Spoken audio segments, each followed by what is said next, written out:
किस्त नंबर 1। पहली आवाज़।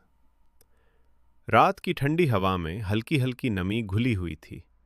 शहर की सड़कें अब भी गाड़ियों के शोर से गूंज रही थीं, मगर अली के अंदर एक अजीब सा सुकूत था, जैसे कोई गहरी खामोशी उसके वजूद के अंदर बसी हो। वो हमेशा से ऐसा ही था, क्लास में सबसे खामोश, दोस्तों में सबसे कम गो और घर में सबसे अलग थलग। लेकिन आज आज उसके अंदर एक बेचैनी थी, जिसकी वजह उसे खुद भी समझ नहीं आ रही थी। अगली सुबह यूनिवर्सिटी में नए सेमेस्टर की पहली क्लास थी। अली जल्दी आ गया था, हमेशा की तरह। क्लासरूम अभी खाली था। मेज़ों पर धूल की पतली तह जमी थी और खिड़कियों से आने वाली हवा में दरख्तों की पत्तियां सरसराहट कर रही थीं।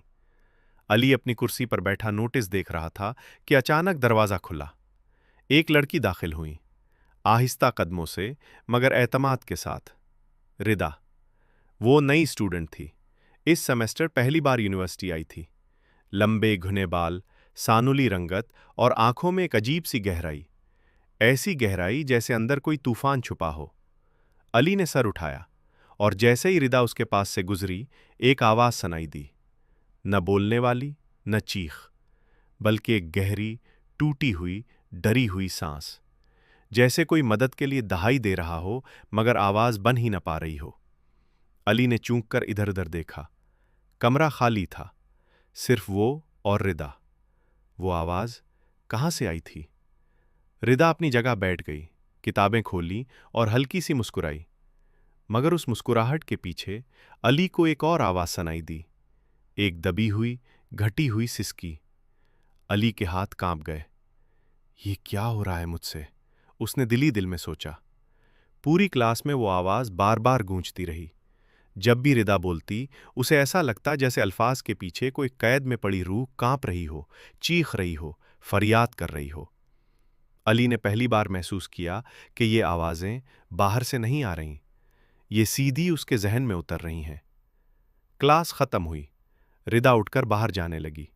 अली ने हिम्मत की और उसके पीछे चल पड़ा। रुके, मैं आपसे कुछ। वो मुड़ी। आंखों में शाइस्तगी थी, मगर पीछे कहीं दूर खौफ की एक नमी। जी? अली बोल न सका। उसे यूं लगा जैसे वो आवाज फिर से उसके कानों में गूंजी हो। मुझे ढूंढो, वरना देर हो जाएगी। अली का दिल तेजी से धड़कने लगा। उसे लगा जैसे ये जुमला रिदा ने नहीं कहा, बल्कि किसी ने उसके जरिए कहा है।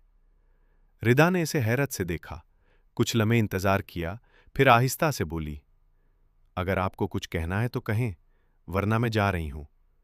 अली ने सर हिलाया। नहीं, कुछ नहीं। वो चली गई। रास्ते में भी अली को वही आवाजें आती रहीं, दबी हुई चीखें, टूटी सांसें और एक नामालूम धमकी।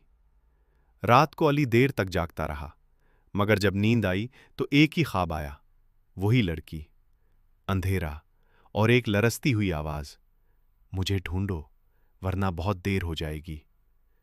अली हड़बड़ाकर उठ बैठा। उसका दिल धड़क रहा था, पसीना माथे से टपक रहा था। लेकिन सबसे खौफनाक बात यह थी, इस बार आवाज ख्वाब में उसने नहीं सुनी थी, बल्कि वो आवाज सीधी उसके कान के पास बुरी तरह से कही गई थी, जैसे कोई उसके बिस्तर के करीब खड़ा हो।